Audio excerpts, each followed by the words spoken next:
حضرت امام علی علیہ السلام کے قتل کا منصوبہ کیسے بنایا گیا؟ کیا امیر المومنین علیہ السلام کی شہادت کے واقعے کو اس طرح سمجھنا اور جاننا چاہیے کہ جس طرح پیش کیا جاتا ہے؟ کیا امیر المومنین علیہ السلام کے قتل کے منصوبہ بندی کے ساتھ دوسرے دو لوگوں کے قتل کا منصوبہ حقیقی تھا یا کوئی ڈرامہ، جس کے بعد وہ دو لوگ تو بچ جاتے ہیں اور شیعوں کا امام رہبر قتل ہو جاتا ہے؟ دوسرے دو افراد کا بچنا اتفاقی تھا یا منصوبہ بندی کا حصہ تھا؟ کیا خارجی ہی امام علی علیہ السلام کے قاتل ہیں؟ کیا کتام نام کی خوبصورت عورت اس منصوبہ کا حصہ تھی، یا وہ اتفاقی طور پر عبد الرحمن بن ملجم جیسے زاہد اور بتقوی خارجی کے راستے میں آئی تھی، اور وہ بھی وہی چاہتی تھی جو ابن ملجم مرادی چاہتا تھا؟ یا یہ ایک افسانہ نہیں جو تاریخ میں تکرار کیا جا رہا ہے اور مسلمانوں کے اذہان کو اصل قاتل سے منحرف کیے ہوئے ہیں؟ یہ پورا واقعہ میں آپ کو اس ویڈیو میں بتاؤں گا۔ امام علی علیہ السلام کی شہادت کے واقعے کے بارے میں تاریخ میں جو عمومی رائے پائی جاتی ہے اس کی وضاحت کرتے ہوئے ڈاکٹر شہیدی لکھتے ہیں کہ امیر المومنین علیہ السلام کی شہادت کے بارے میں مورخین کے تمام روایت جیسے شیعہ اور اہل سنت نے اپنی کتابوں میں نقل کیا ہے، اس سے مجموعی طور پر یہ ثابت ہوتا ہے کہ علی علیہ السلام کی شہادت خارجی کی سازش کا نتیجہ تھی۔ ان روایات کو توڑے بہت اختلافات کے ساتھ تاریخ طبری، تاریخ یعقوبی، ارشاد مفید، طبقات ابن سعد، بلادری اور وقادی کے کتابوں میں دیکھا جا سکتا ہے، اور ان سب کا خلاصہ یہ ہے کہ جنگ نیروان کے اختتام پر خوارج کے لوگ آپس میں جمع ہوئے، اپنے مقتولین پر گریا اور ان کی عبادت اور پارسائی کی تعریفیں کرنے لگے۔ پھر وہ کہنے لگے کہ یہ تمام فتنے تین اشخاص کی وجہ سے واقع ہوئے ہیں، علی، عمر ابن عاص اور معاویہ۔ جب تک یہ تین افراد زندہ ہیں مسلمانوں کا کوئی کام سیدھا نہیں ہوگا، اور ان میں سے تین افراد ان تینوں کو قتل کرنے کے لیے آمادہ ہو گئے جیسے عبد الرحمن بن ملجم کا تعلق بنی مراد سے تھا، اس نے علی علیہ السلام کو قتل کرنے کی ذمہ داری لی۔ بنی تمیم کے برق بن عبداللہ نے معاویہ کو اور بنی تمیم کے عمر بن بکر نے عمر بن عاص کو مارنے کی ذمہ داری لی۔ اس کام کو کب انجام دیا جائے؟ کہنے لگے ماہ رمضان میں یہ مسجد میں آتے ہیں، لہذا اسی مہینے میں ان کا کام تمام کیا جائے۔ چنانچہ انہوں نے ماہ رمضان کی 11، 13 یا 17 یا شیعوں کے قول 19ویں رات کو اس کام کے لیے مقرر کیا، کیونکہ ان تینوں راتوں میں وہ مسجد میں آنے کے پابند ہیں۔ جو شخص عمر عاص کو قتل کرنے پر معمول ہوا تھا، اس نے اس رات عمر عاص کی جگہ پر آنے والے ایک اور شخص کو قتل کر لیا۔ جس نے معاویہ کو مارنا تھا اس نے اسے ضرب ماری، اس کی تلوار اس کی ران پر لگی اور وہ زخمی ہو گیا، اور دوا استعمال کرنے سے وہ مرنے سے بچ گیا۔ البتہ عبد الرحمن بن ملجم اپنی خبیث ارادے کو پورا کرنے میں کامیاب ہو گیا۔ اس کے بعد ڈاکٹر شہیدی تاریخ کے اس عمومی رائے پر چند سوالات اٹھاتے ہوئے قاری کو اس دردناک واقعے کے پیچھے چھپے عوامل کے بارے میں مزید تحقیق اور جستجو پیدا کرتے ہوئے لکھتے ہیں کہ کیا حقیقت حال یہی ہے؟ کیا یہ کہنا چاہیے کہ اس میں شک و تردید کی گنجائش ہے؟ ابتدا سے ہی اس کے جعلی ہونے کا آثار نمایاں ہے۔ اس کہانی کا خاکہ کسی ماہر داستان نویس نے تیار کیا ہے، جسے ماہ رمضان میں یہ تینوں مسجد میں آتے ہیں اور 19ویں کی شب ان کا مسجد میں آنا حتمن ہے۔ اس بات میں تو کوئی شک نہیں کہ 19ویں کی رات امام علی علیہ السلام کو ابن ملجم نے ضربت ماری، لیکن جو عمر عاص کو مارنے کے لیے کہا گیا تھا اس نے کیوں خارجی نامی آدمی کو مارا؟ کیا وہ عمر کو نہیں جانتا اور اس کو نہیں پہچان سکا؟ اس رات عمر مسجد میں کیوں نہ آیا؟ کیا کسی نے اسے قتل کے منصوبے سے آگاہ کر دیا گیا؟ اس لیے ڈاکٹر شہیدی تاریخ قرائن کی مدد سے حقیقی صورتحال کا ادراک کرتے ہوئے لکھتے ہیں، جو بات زیادہ درست ہے اور صحیح ہے وہ یہ ہے کہ اسے منصوبے جس کے تانے بانے پہلے کوفے میں اور پھر دمشق میں تلاش کرنے چاہیے۔ معاویہ کو علم تھا کہ جب تک علی زندہ ہے خلافت کا اصول اس کے لیے ممکن نہیں ہے، جیسا کہ اشارہ کیا گیا ہے کہ اشعث بن قیس اندرونی طور پر حضرت علی علیہ السلام کے ساتھ نہ تھا۔ ابن ابی الدنیا جو کہ 281 ہجری میں دنیا سے رخصت ہوا، اس کی تصنیف طبری اور یعقوبی سے پہلے کی ہے۔ اس نے اپنی کتاب مقتل الامام امیر المومنین علی ابن ابی طالب میں اپنی اسناد سے عبد الغفار بن قاسم انصاری سے یوں بیان کیا ہے، میں نے بہت ساروں سے سنا ہے کہ رات کو ابن ملجم اشعث کے پاس تھا۔ جب سیر کا وقت ہوا اس نے اسے کہا صبح ہو گئی۔ اگر ان تینوں نے آپس میں مل کر منصوبہ بنایا تھا، پھر ابن ملجم کو اشعث کے ساتھ مسجد میں رات گزارنے اور اس سے گفتگو کرنے کی کیا ضرورت تھی؟ کیا یہ بات قابل قبول ہے کہ جو شخص خفیہ طور پر علی کو قتل کرنا چاہتا ہے وہ اپنا راز دوسرے کو بتائے؟ بلازری نے اپنی کتاب انصاب الاشراف میں لکھا ہے کہ کہتے ہیں کہ ابن ملجم اس رات اشعث بن قیس کے پاس تھا اور اس کے ساتھ بڑی سرگوشیاں کر رہا تھا، یہاں تک کہ اشعث نے اس سے کہا اٹھو کہ صبح نے تجھے پہچان لیا۔ حجر بن عدی نے اس کی بات کو سن کر کہا اے کانے، ایک آنکھ والے، اسے تم نے قتل کر دیا۔ اس کے بعد ڈاکٹر شہیدی قتل حضرت علی علیہ السلام کی سازش کے مزید قرائن پیش کرتے ہوئے لکھتے ہیں یہ بھی لکھا گیا کہ جس دن حضرت علی کو ابن ملجم نے ضربت لگائی اس دن صبح اشعث نے اپنے بیٹے کو علی کے گھر بھیجا تاکہ وہ یہ دیکھے کہ حضرت علی علیہ السلام کا کیا حال ہے۔ وہ گیا اور واپس آ کر اس نے بتایا کہ ان کی آنکھیں اندر دھس چکی ہیں۔ اشعث نے کہا خدا کی قسم یہ اس شخص کی آنکھیں ہیں کہ ضربت اس کے مغز کو متاثر کیا ہے۔ وہ قتل حضرت علی علیہ السلام کی سازش کے اصل چہروں سے پردہ اٹھاتے ہوئے لکھتے ہیں لیکن اگر کوئی یہ کہہ کر جیسا کہ مشہور ہے حضرت علی علیہ السلام کی شہادت اس سازش کے نتیجے میں نہیں ہوئی تو اس کی رائے کو حقیقت سے زیادہ دور نہیں سمجھتا۔ میں پھر یہ کہتا ہوں کہ اس بات کا احتمال ہے کہ اگر ہم اس دھاگے کے فرا پکڑیں اور آگے بڑھیں تو ہم کوفہ میں اشعث تک اور پھر وہاں سے دمشق تک جا پہنچیں گے۔ اشعث دلی طور پر حضرت علی علیہ السلام سے ناراض تھا کیونکہ حضرت علی علیہ السلام نے اسے قبیلہ کندہ پر حکومت حاصل کرنے سے روکا تھا۔ نیز انہوں نے ممبر پر اسی منافق اور کافر کا بیٹا کہا تھا۔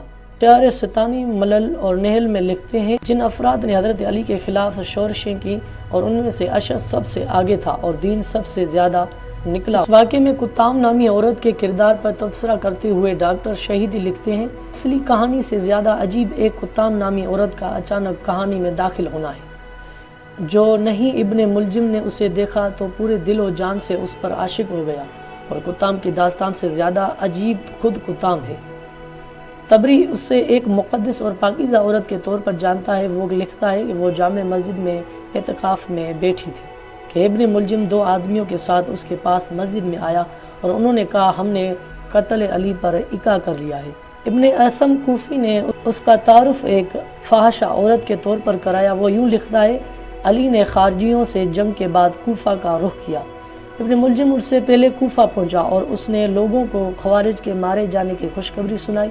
اسی دوران اس کا گزر ایک گھر کے پاس سے ہوا تو اس نے وہاں سے ساز اور تنبور اور طبلے کی آوازیں سنی تو اسے اچھی نہیں لگی۔ لوگوں نے بتایا کہ یہاں شادی کی محفل ہے۔ اس نے لوگوں کو موسیقی اور ساز اور طبلے سے منع کیا۔ عورتیں گھر سے باہر نکل آئیں اور ان کے درمیان ایک کتام نامی عورت بھی تھی جس کا باپ کا نام اسبق تمیمی تھا۔ وہ ایک حسین عورت تھی۔ عبد الرحمن نے اسے دیکھا، اس کے چال ڈھال کو دیکھ اسے دل دے بیٹھا، اس کے پیچھے چل پڑا اور اس سے کہنے لگا تم شادی شدہ ہے یا کنواری ہے؟ اس نے جواب دیا کنواری ہوں۔ کیا تم ایسا خواند نہیں چاہتی جو ہر لحاظ سے تیری مرضی کے مطابق؟ مجھے ایسے خواند کی ضرورت ہے لیکن میرے بزرگ اور مجھے اس سے مشورہ کرنے کی ضرورت ہے، میرے ساتھ آؤ۔ ابن ملجم اس کے پیچھے پیچھے چلنے لگا یہاں تک کہ وہ ایک گھر تک پہنچ گیا۔ کتام اندر چلی گئی اور اس نے اچھا لباس پہنا اور اپنے ساتھی سے کہا اس شخص سے کہو کہ گھر کے اندر آ جائے اور مجھے دیکھ لے تو پردہ گرا دینا۔ ابن ملجم گھر میں داخل ہوا اور کتام کو دیکھا اور پردہ گرا دیا۔ اس نے پوچھا میرا مسئلہ حل ہوا ہے یا نہیں؟ اس نے کہا میرے بڑوں نے میری شادی کے لیے 3 شرطیں رکھی، 3000 درہم، غلام اور 1 کنیز مجھے دینا ہوگی۔ میں راضی ہوں۔ ابن ملجم نے جواب دیا۔ عورت نے کہا ایک اور شرط بھی ہے۔ اور کون سی ہے؟ جواب ملا علی ابن ابی طالب کو قتل کرو گے۔ ابن ملجم نے کہا انا للہ و انا الیہ راجعون۔ کون علی کو قتل کر سکتا ہے جو یاگانہ شہسار صف شکن اور ماہر نیزہ باد ہے؟ عورت نے کہا پریشان نہ ہو، میں مال نہیں چاہتی ہوں لیکن حضرت علی علیہ السلام کو تم ضرور قتل کرنا ہوگا کیونکہ اس نے میرے باپ کو قتل کیا۔ اگر تم ایک ضربت پر راضی ہوتے ہو تو میں تیار ہوں۔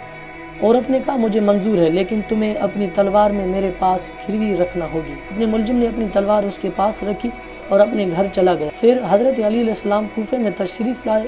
لوگوں نے آگے بڑھ کر خوارج پر فتح کی مبارکباد دی۔ حضرت علی علیہ السلام جامع مسجد میں آئے اور 2 رکعت نماز ادا کی، ممبر پر تشریف لے گئے اور ایک بہت اچھا خطبہ دیا۔ پھر اپنے بیٹے حسن کی طرف منہ کر کے پوچھا اے ابو عبداللہ ماہ رمضان میں سے کتنے دن باقی ہیں؟ حضرت امام حسن علیہ السلام نے جواب دیا بابا 17 دن۔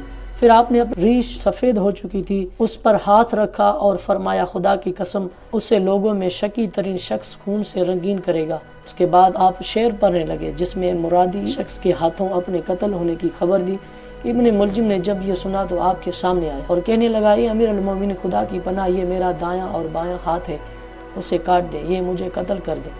حضرت علی علیہ السلام نے جواب دیا، میں تمہیں کیسے قتل کروں؟ تم نے کوئی جرم نہیں کیا، جو شعر میں نے بطور مثال پڑھے اس سے میری مراد تم نہیں ہو، لیکن البتہ مجھے پیغمبر اکرم بتایا ہے کہ میرا قاتل بنی مراد کا ایک شخص ہوگا، اگر میں یہ جانتا تو میرا قاتل ہے تو میں تجھے قتل کرتا۔ ڈاکٹر شہیدی اس داستان سرائی کو من گھڑت قرار دیتے ہوئے اور اس پر چند سوالات اٹھاتے ہوئے لکھتے ہیں، اس طرح کی تفصیل پہلے درجے کی کسی تاریخ اور سوانح کی کتابوں میں نہیں ملتی۔ لگتا یوں ہے کہ بعض کتابوں میں جو کچھ مذکور ہے وہ اسی کتاب سے اخذ کیا گیا ہے۔ اس قصے کے من گھڑت ہونے کے ثبوت اور علامات اسی میں دیکھے جا سکتے ہیں۔ ابن ملجم حضرت علی علیہ السلام سے پہلے کوفہ پہنچا اور لوگوں کو خارجیوں کے مارے جانے کی خوشخبری سنائی۔ ابن ملجم کس طرف تھا؟ خوارج کے درمیان تھا یا لشکر حضرت علی علیہ السلام میں تھا؟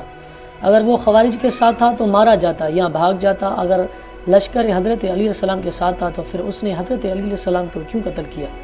اگر یہ کہا جائے کہ وہ ادروئے نفاق کے حضرت علی علیہ السلام کی سپاہیوں میں گھسا ہوا تھا تو یہ درست نہ ہوا، کیونکہ خارجیوں میں جھوٹ اور نفاق بہت کم ہی دیکھنے میں آیا ہے، کیونکہ اگر وہ ایسے ہوتے تو اپنی جان پر نہ کھیلتے، اور وہ تو خارجیوں میں سے تھا تو پھر لوگوں کو خارجیوں کے مارے جانے کی خوشخبری کیوں دے رہا تھا؟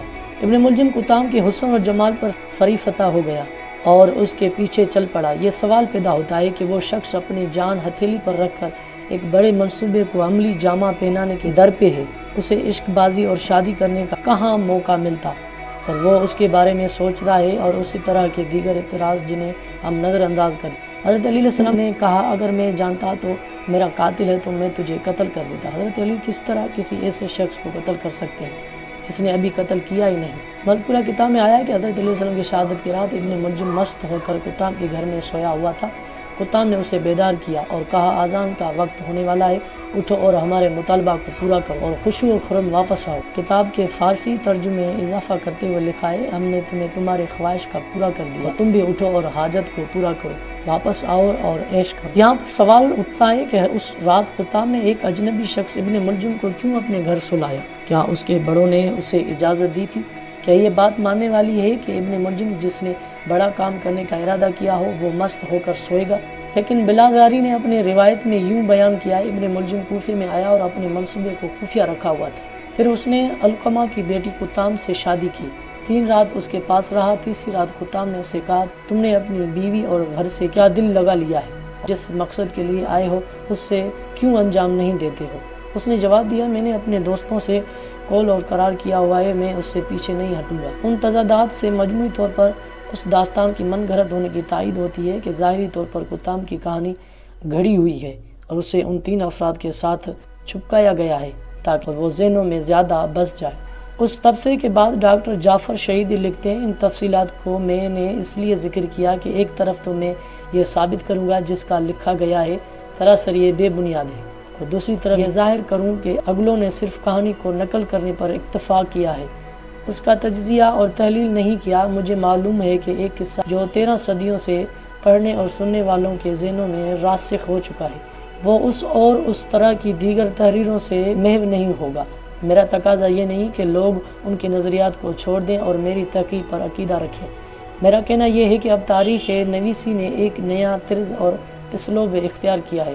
بہتر ہے کہ نہ صرف اس قصے میں بلکہ مصنفین کی تمام باتوں نئے زاویے سے چاہنا اور پر رکھا جائے۔ جس ماہ رمضان میں حضرت علی علیہ السلام شہادت پر فائز ہوئے، اس میں اپنے افطاریوں کو تقسیم کیا ہوا تھا۔ ایک رات اپنے بیٹے حسن، ایک رات اپنے فرزند حسین اور ایک رات عبداللہ ابن جعفر کے ہاں روزہ افطار فرماتے تھے اور 2 یا 3 لقموں سے زیادہ تناول نہیں فرماتے تھے۔ پوچھا گیا کہ آپ اتنا کم کھانے پر کیوں اکتفا کرتے ہیں؟ تو آپ نے فرمایا، قضاء الہی کے آنے میں تھوڑا وقت رہ گیا ہے، چاہتا ہوں خالی پیٹ